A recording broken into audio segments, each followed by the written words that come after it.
coming in. Appreciate it. Where are you going? I'll sit next to you. Sure, come on in, big fella. Okay.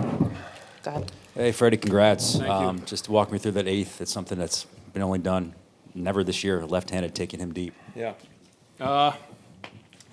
In those type of situations, like against him, in my whole career, I just kind of look location against him. He throws all his heaters up. So was I looking for an O slider up? No. I was just kind of looking up, and, he threw 3 straight sliders to Dansby. So I just kind of looked up and away in a location, and he threw it there, and I was able to get it. Mark? Freddie, were you even thinking about that homer in 2019 when you go up there? No. But do you build off of that? I mean, in terms of No, I kind of like the at bat I had against him in Milwaukee. I saw him pretty well. I mean, I don't know if you can see Hader very well, but I was able to work a walk and work a full count and fouled off of heater 3-2. So I saw some pitches and felt comfortable enough to work a walk, but. In that situation, I'm just trying to get on base against him. If I had to work another walk, I was going to try and do it. But 3 straight sliders to Dansby, and he threw a couple to Eddie. So he was kind of, I didn't know if he was going slider happy, but I just kind of looked up and away to keep me from swinging at the slider down and away. And luckily, he threw one up there. Gabe? Freddie, can you just take us inside your mind as you're rounding the bases? There wasn't much going on. I was just hoping I didn't fall over. I had a lot of cool moments in my career, but so far I think that's going to top him right there. But hopefully that's not the last cool one. I got a couple more in these playoffs. David? Freddie, what's it been like for you guys to be able to clinch the division at home and then clinch tonight, and you hear the chants and all that? Yeah, a lot better at clinching to go to the NLCS in front of our home fans instead of last year with no fans. So this was well worth it. They came out and supported us on 1 o'clock on a Monday yesterday, and they came out in full force again tonight. Just unbelievable atmosphere. They scored 2 runs. We came back with 2. They scored another 2. We came back. Kind of the testament of our team the last 3-4 years. Just a pretty amazing ball game. Losing Jorge a couple hours before first pitch, and just kind of pile it on us this year. But this team showed its resiliency and just came back and put up a great game. And Will, one other question: how gratifying has it been for the bullpen to come through like you guys have in this? I think the only 2 runs were off who's a starter, making his first bullpen appearance. Yeah, we always say bend but don't break down there, and I feel like we did a pretty good job of working through traffic when we got some guys on and just, never really giving in and staying with Travie and the game plan the whole time, and, the guys behind us making plays. Jeff? Freddie, like you talked about, you've had a lot of big moments here these last few years. What was it about that home run at that moment that really stood out to you? Well, we're going to the NLCS, and that kind of stood out.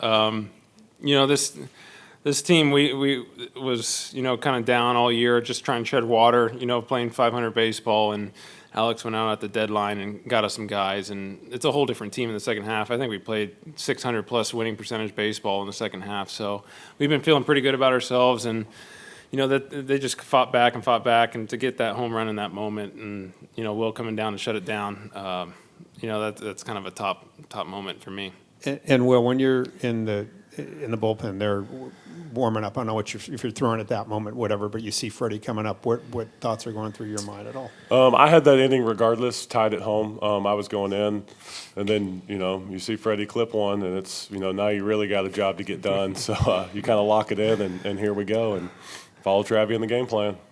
Todd? Will, what was it like in the bullpen in general, having Charlie pitch on short rest, so you kind of know you guys are going to get leaned on? Was anything said down there, any extra, not you were lacking adrenaline, but just the feel of the bullpen, knowing that you're maybe 5-6 guys are going to pitch today? We kind of know that going into any game, whenever the starter comes out, it's our time to work. Whether we've got a lead or we don't have a lead, guys need to go out there and put up zeros, and we try our hardest. So, yeah, it was a regular day down there. We were ready to work, just waiting for the phone to ring. And what's it like coming in from the bullpen now that you see him hit that home run and your music's playing? And It's nice. We got a 1-run lead. Let's do it. Allison? Freddie, can you give me a little bit of a picture of what the celebration was like, and what did Snicker say to you guys in the clubhouse afterwards? To be honest, I have no idea what Brian said. I don't think you can say it out loud. Yeah. I think he stopped himself because there was a swear word or two, but just the pure joy, in that clubhouse. That's everything we've worked for since February is to get to the playoffs and then keep moving on and moving on. So I don't know if there's really I could repeat or remember anything. It was just we were just so happy in that in the locker room, and seeing Snit started off the little speech, and then we just the champagne starts going everywhere, eyes burning. It's a good feeling. Mark? Freddie, you told me, in the regular season finale, you took a second to Yeah. enjoy the moment. You didn't have to do that tonight. No. How nice is it just to create that, another special moment? It's nice. These are the things that when I'm done playing, hopefully a long, long time from now, that I'll be able to look back and, kind of remember this moment. And it's special. This is what you dream of when you're a kid, or you really do, hitting a homer to clinch a playoff. And for it to happen, it's kind of amazing. It really is. So it's kind of hard to put into words right now. It's still so fresh, but it's luckily we don't have to talk about that other part yet. To the left, go ahead. Well, you're down 3-1 to Damas, and then you go to the fastballs. Talk about facing him that at bat. We obviously know what kind of hitter he is. The kind of damage he can do. So with the guy on first, you're just kind of slowing the game down, making your pitches, and trying your best to get him out.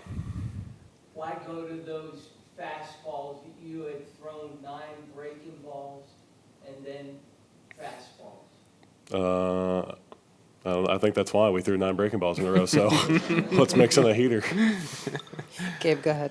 Yeah, Freddie, you've been in a lot of playoff series, but how different was this one just from that standpoint of just how hard runs were to come by? Yeah, we faced 3 straight All-Stars and Burns, Woodruff, and Peralta, and we faced Lauer. He had a bounce back year. He was great all year. So runs are hard, and then you got Charlie Morton, who's probably the best big time postseason pitcher in the game, and then Max Fried, who's done what he's done in the second half and all season. Ian, you knew runs were a premium, and Charlie gave us 3+ on 3 days of rest. It's pretty amazing what he did, and I think we had like 8 or 9 runs scored total in this whole series coming in today. So I think we tied that in one game. But runs were hard to come by. But when they were hard to come by, we still pulled out 2 wins, and we were able to do it today.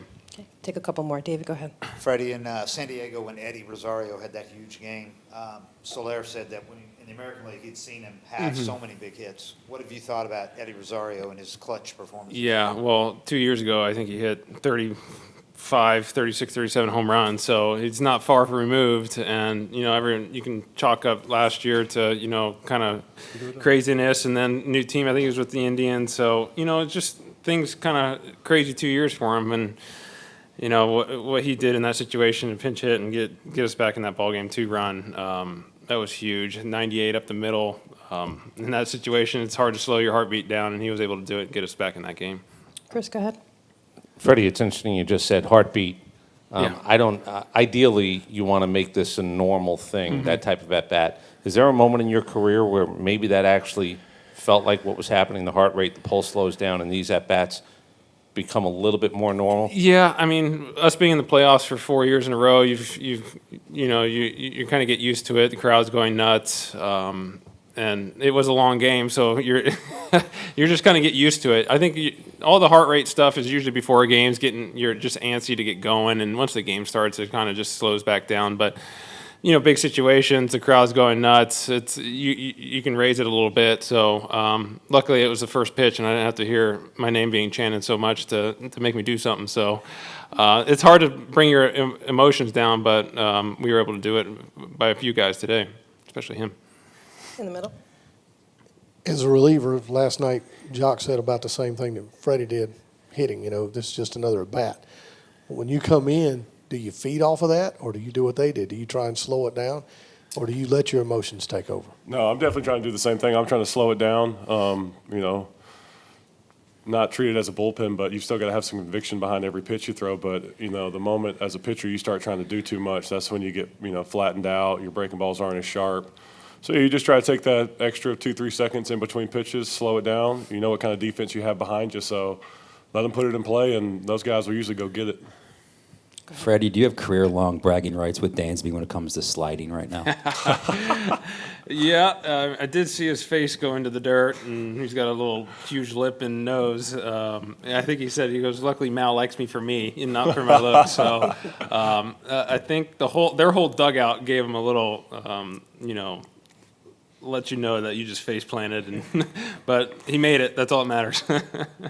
Jeff, go ahead. Freddie, I think it was a couple hours before the game you found out about Soler. Yeah. What was your immediate reaction? And then also, obviously, since you bat right behind him, how that might affect you. at all. Yeah, I mean, for a second you're just like, what else can happen to the Atlanta Braves this year? It seemed like everything that could go wrong had gone wrong, but we kept coming back. And, I think it was just so crazy and chaotic, trying to figure out what was going on, him getting more tests done. So we kind of found out that he had to get more tests around BP. So, and then when we came back in BP, and then next thing you know, he's gone, in 10 days and stuff like that. And we're like, well, who's coming? It's like, you don't have time to dwell really on, you just lost your leadoff hitter 2 hours before first pitch. So Dansby came in and kind of made us all just like calm down when he hit the leadoff double. And, it's tough. Jorge's been unbelievable for us, in the last, month or two. So it's going to be tough to carry it over. But, if we can keep going, hopefully he can keep get better and come back sooner rather than later. Thank you guys so much. Really appreciate it. Congratulations.